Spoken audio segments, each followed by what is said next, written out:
Buon pomeriggio, bentrovati, nuovo appuntamento con Sicilia 24 Focus. Oggi parliamo di New Addiction, ovvero di dipendenze, ma dipendenze senza l'utilizzo di sostanze, dipendenze affettive.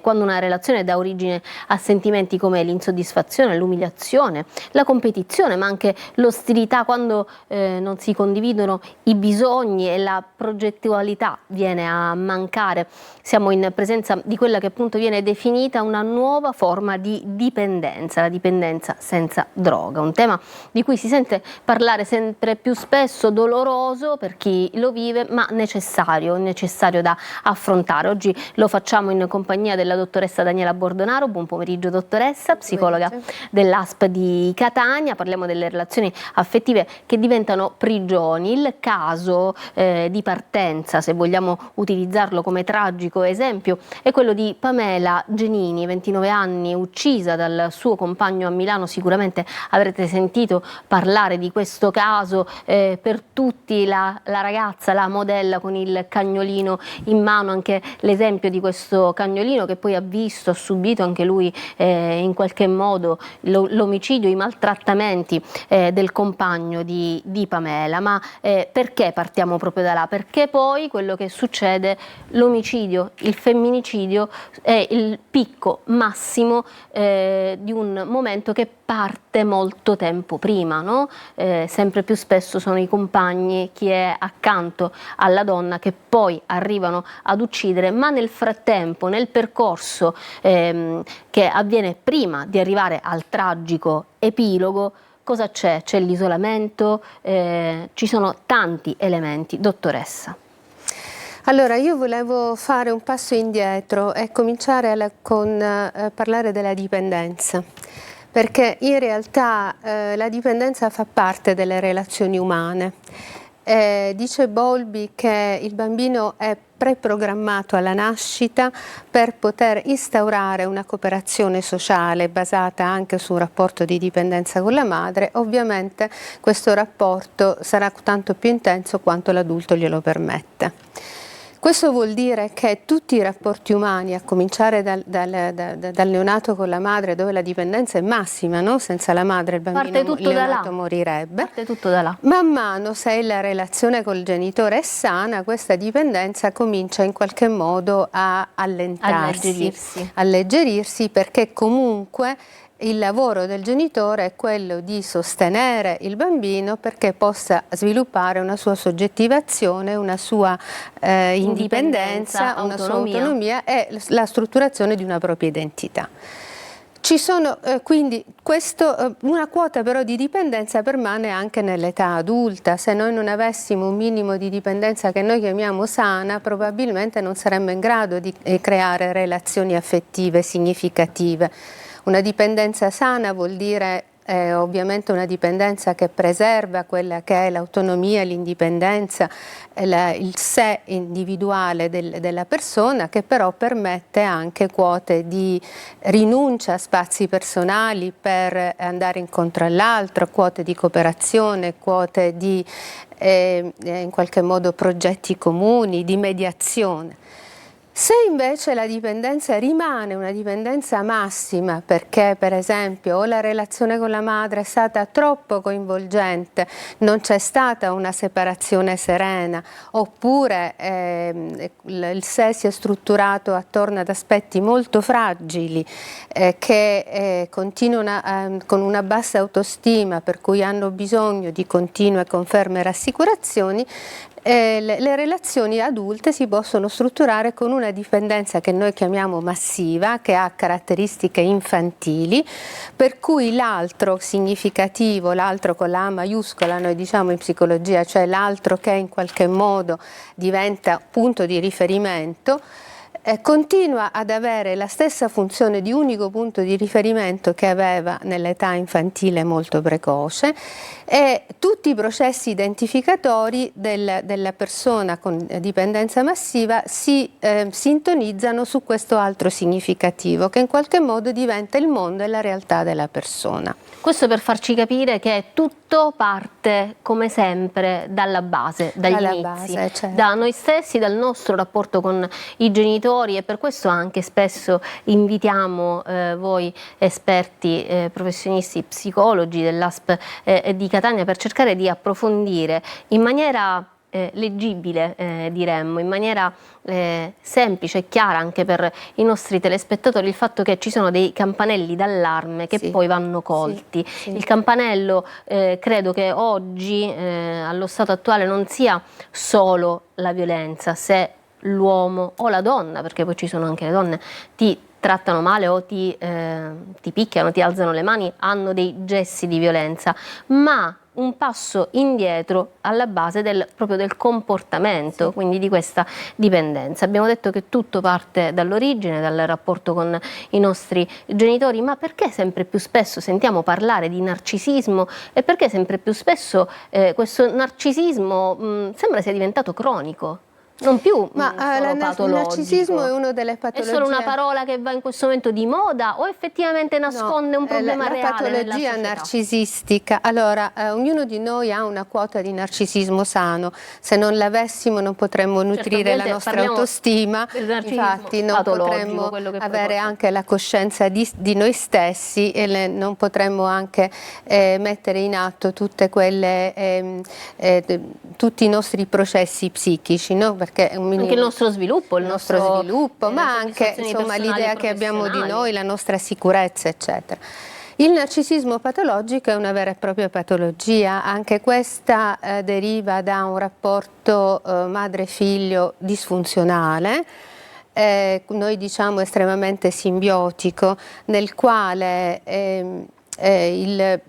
diciamo che l'oggetto di interesse del bambino non è più la madre, ma diventa se stesso.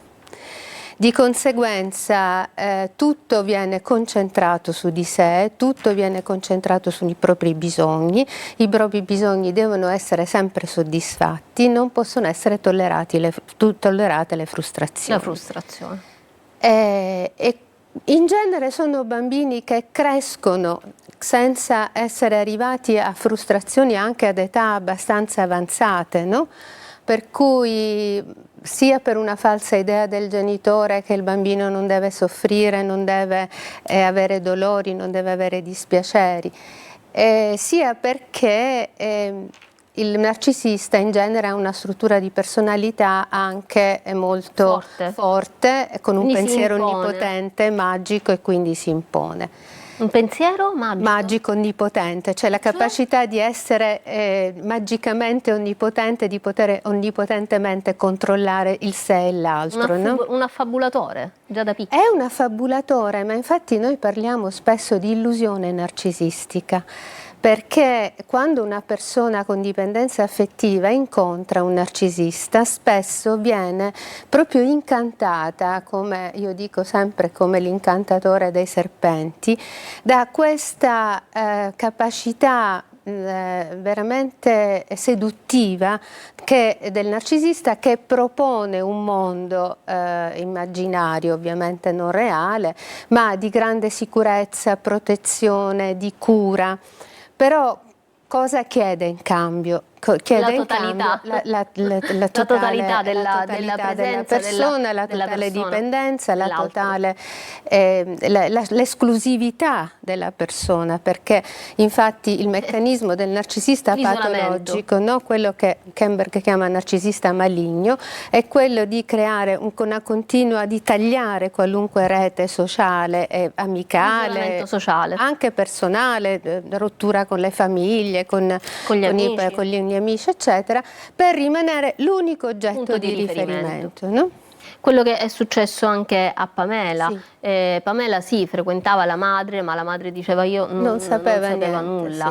Le amiche invece in qualche modo sapevano, ma non sono intervenute. Lei in fondo stava, non so se era rimasta sola, ma di fatto non ha trovato il coraggio di distaccarsi.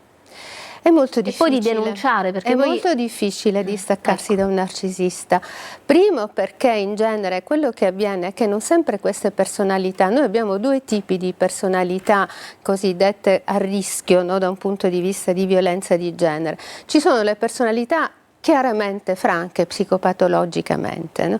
Per le quali la sintomatologia è abbastanza evidente.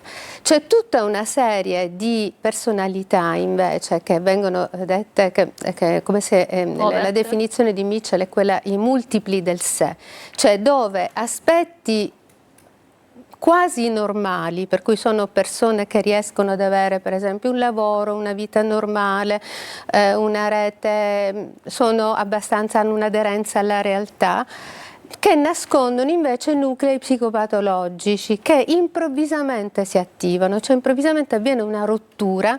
Sono quelle classiche coppie dove poi le persone dicono ma sembrava una coppia del tutto normale, non sembrava che avessero nessun tipo di problema. In realtà poi avviene qualche cosa per cui c'è un'improvvisa rottura, per cui questa persona percepisce un comportamento, un'azione da parte dell'altro come un attacco nei propri confronti, una frustrazione, una umiliazione, per cui improvvisamente l'aspetto psicopatologico irrompe dentro la coppia e causa confusione, caos, no? Disorientamento nella donna. Il controllo, anche l'ossessione per le bugie o la verità, il racconto costante, quasi maniacale di quello che avviene, no? nella propria vita. E questo fa parte del pensiero narcisista del possesso dell'oggetto.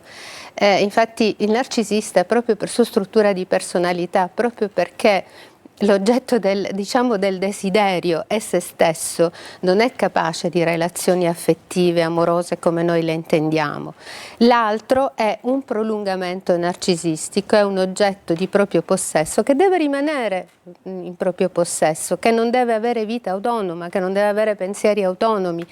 Nel momento in cui la donna esce fuori da questa situazione di confusione, di disorientamento, di caos e comincia a rendersi conto che qualcosa forse è meglio sganciarsi, quello è il momento più pericoloso. Peggiore. Allora ci fermiamo un attimo per una breve pausa, ma torniamo tra pochissimo, continuiamo ad analizzare questo tema, il tema delle dipendenze senza droga, le dipendenze affettive, e siamo arrivati al punto in cui la donna vuole provare a sganciarsi. Cosa succede? Ma anche il ruolo della famiglia, della madre. Faremo anche un altro esempio, a tra poco.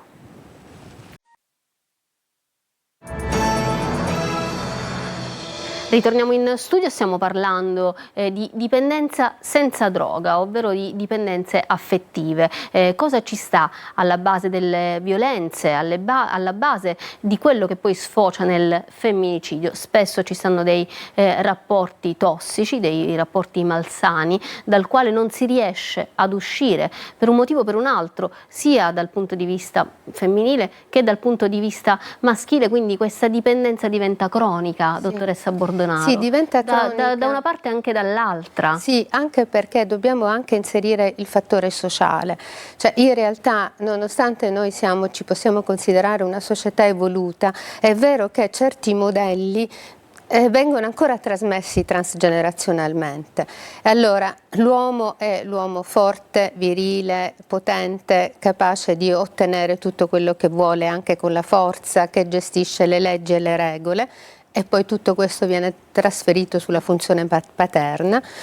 La donna è quella che comprende, che sostiene, che cura, che accudisce, che ha molta pazienza, e questo viene trasferito nella funzione materna. Questo cosa vuol dire? Che spesso le donne, proprio per loro caratteristica, non solo per questa caratteristica sviluppano una dipendenza affettiva, ma per questa stessa caratteristica sono in grado di tollerare tutta una serie di comportamenti e di giustificare per lunghi periodi.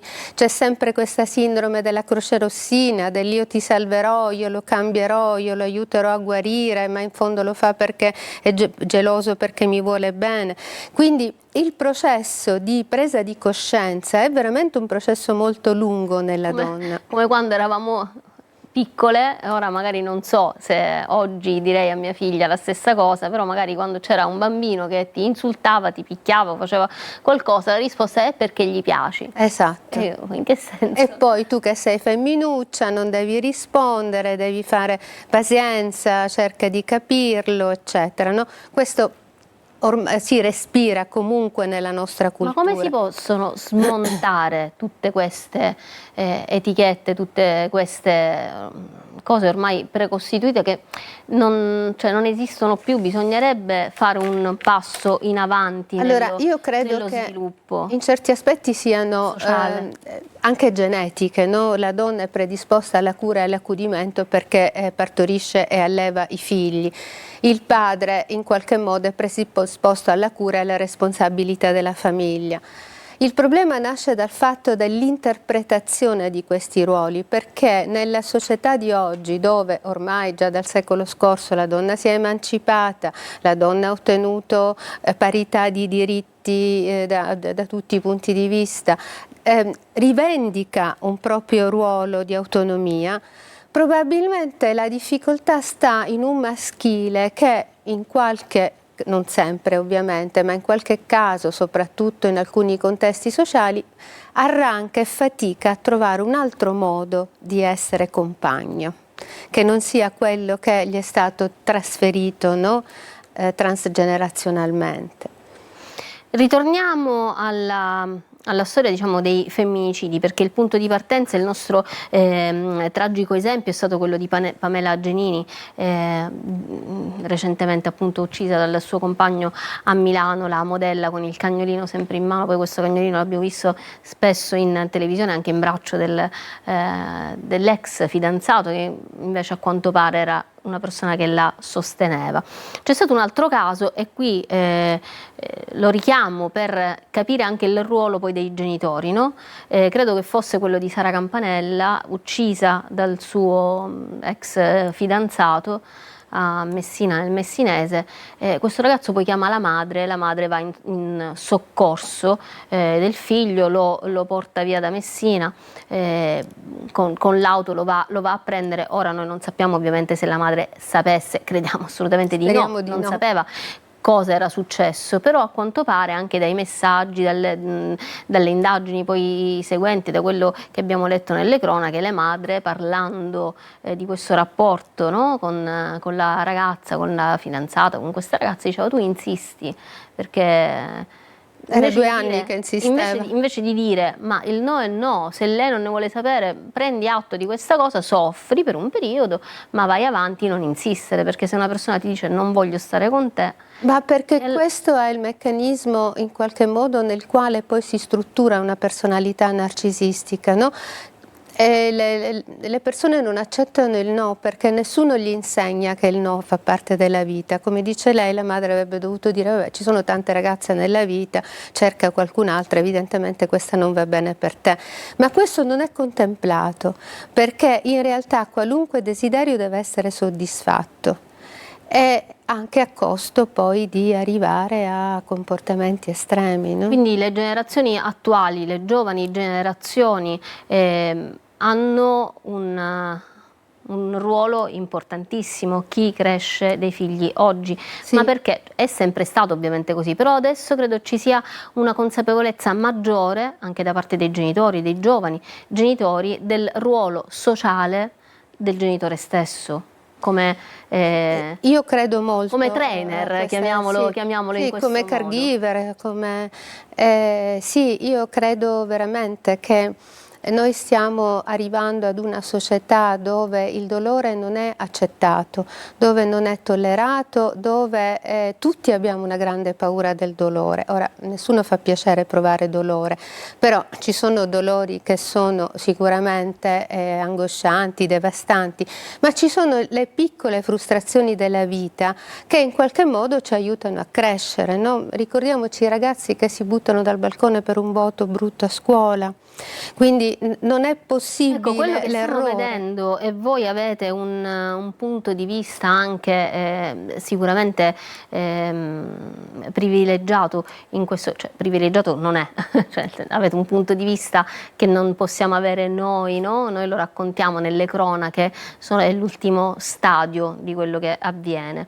Cosa sta succedendo ai giovani di oggi, nella società di oggi? Quali sono le patologie sempre più diffuse, oltre magari alle dipendenze affettive? Perché voi avete uno sportello aperto con la nostra società.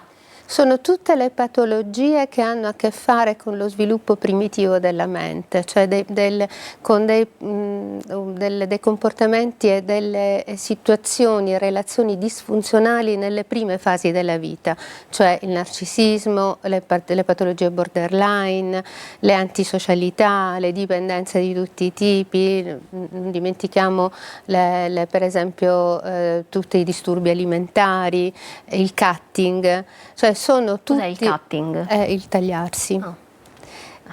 Sono tutte quelle patologie che comunque sono il segnale di relazioni primarie in qualche modo disfunzionali. E queste sono in aumento, voi lo riscontrate? Sì, sono in deciso aumento. Una volta, quando io ho iniziato a lavorare, noi avevamo i nevrotici da una parte e gli schizofrenici dall'altra. Adesso invece abbiamo tutte queste patologie che sono sintomatiche, veramente, l'aumento notevole di queste patologie che sono sintomo di relazioni primarie in qualche modo disfunzionali. E poi ritorniamo ad un argomento che abbiamo già affrontato e torneremo sicuramente ad affrontare, anche il ruolo appunto dei genitori, no? Nella costruzione del sé del bambino, perché se li mettono davanti al telefonino o addirittura ne fanno un protagonista sui social, c'è qualcosa che non va. Il bambino, la bambina cresce con una percezione diversa del sé, già adultizzata. Sì, dipende, insomma, sicuramente un sé adultizzato nel caso delle Sephora Kids o di queste bambine. Io credo che essere genitori oggi è molto più complicato di 20 anni fa, di 30 anni fa, perché in realtà quelli che sono i sistemi, che erano i sistemi metacomunicazionali, diciamo trasmessi transgenerazionalmente, in qualche modo sono saltati, no? Un argomento che a me è molto caro, per esempio, è la funzione paterna. In realtà la funzione paterna adesso è una funzione che veramente ogni papà si deve inventare giorno dopo giorno. Una volta si sapeva esattamente, il padre era quello che dava i premi, le punizioni, e quello che gestiva gli orari. Oggi è cambiata proprio la famiglia. È cambiata la famiglia, è cambiata la società, anche in meglio, perché voglio dire, i papà di oggi sono papà molto più vicini ai loro figli, emotivamente molto più legati, molto più presenti. Però in realtà questi ruoli genitoriali devono essere in qualche modo adattati al mondo che è cambiato.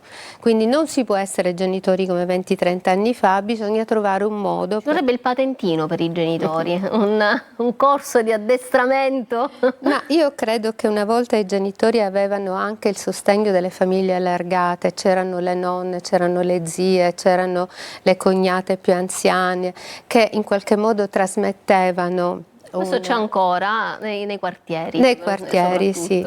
Però là assistiamo ad un altro tipo di fenomeno, ovvero le mamme bambine, no? Le baby mamme, 16 anni, 17 anni. Quelle sono tutti figli della nonna, la mamma, la nipotina, esatto. eccetera. E la nonna però alla mia età. Che certo, che avrà 40 anni. C'è la bisnonna. Ne parlavamo prima off records. Siamo in chiusura, cerchiamo di tracciare adesso brevemente anche il percorso di uscita. Nel momento in cui si capisce quello che dicevamo prima, Pamela voleva sganciarsi e questo è stato il momento critico. Sì, questo quando il narcisista capisce che l'oggetto ormai gli è sfuggito, la ferita narcisistica, l'umiliazione è talmente forte che l'oggetto, io non uso a caso la parola oggetto perché non è più una persona, è proprio un oggetto, deve essere distrutto. Ovviamente quello è il momento più a rischio. Io dico sempre che questo momento le donne non dovrebbero mai affrontarlo da sole. Noi abbiamo i servizi che sono dedicati alla violenza di genere, abbiamo i consultori familiari che si occupano di violenza di genere, c'è una rete metropolitana catanese che ormai funziona benissimo da oltre 20 anni, ci sono le associazioni antiviolenza, ci sono tante cose che possono essere messe in atto e non conviene mai affrontarlo da soli, primo perché spesso anche la realtà di queste donne l'esame di realtà è alterato dal narcisista o comunque dal carnefice, e quindi la capacità anche di rendersi conto degli eventi, la gravità da attribuire agli eventi, è alterata. E poi perché veramente il trauma che deriva da una violenza è un trauma per le donne talmente complesso e difficile, che dove veramente vengono in qualche modo attaccate e frammentate anche parti del sé, che bisogna ricostruirle a poco. Possiamo dire di fidarci del nostro istinto? Sì, sì. Anche se spesso l'istinto può anche essere in qualche modo alterato, perché non dimentichiamo che l'idea del sostegno, della protezione, degli aspetti belli che questa persona spesso all'inizio ha, bombing, il bombardamento affettivo d'amore, può in qualche modo anche alterare l'istinto. Le donne spesso si sentono in colpa di pensare il compagno cattivo. Quindi rivolgetevi sempre a degli specialisti. Sì. Dico sempre, ci vorrebbe anche la figura dello psicologo di base, come c'è il medico di base. Lo psicologo di base sta arrivando, stiamo completando la graduatoria. Siamo ormai alla fine della graduatoria. Questa è una cosa importante, anche una notizia che diamo ai nostri siamo ormai alla fine della graduatoria, abbiamo quasi completato di esaminare tutte le domande, che erano 850, non erano poche, quindi stiamo ultimando la graduatoria, e quindi speriamo di esitarla sicuramente, non dico la prossima settimana, ma a breve termine. Quindi siamo proprio agli sgoccioli. Siamo proprio agli sgoccioli, e quindi poi che significa? Cosa succederà? Significa che la legge regionale stabilisce uno psicologo ogni 50.000 abitanti, quindi dobbiamo fare il calcolo preciso di tutta la popolazione della città metropolitana, dovremmo assumere circa 20-21 psicologi che contiamo di fare andare a lavorare nelle case di comunità, e che avranno proprio questa funzione, cioè la funzione di base di accogliere le domande di benessere psicologico e di malessere psicologico della cittadinanza, e di o prenderle in carico, o nel caso dovessero essere più complesse smistarle direttamente ai servizi. Diciamo sicuramente intanto un primo front office, primo front office, che sicuramente è importante. Appena ovviamente sarà tutto pronto, ci comunicherete con piacere, come sempre, daremo notizia, perché sicuramente è un aspetto importante. Grazie dottoressa per essere stata con noi.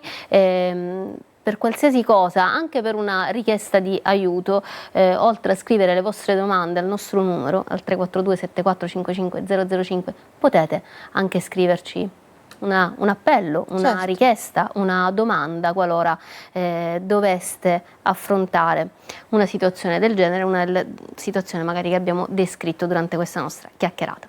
Grazie per essere stati con noi, e prossimo appuntamento con il Focus, sempre alle 14:30 dopo il TG di Telecolor. Arrivederci.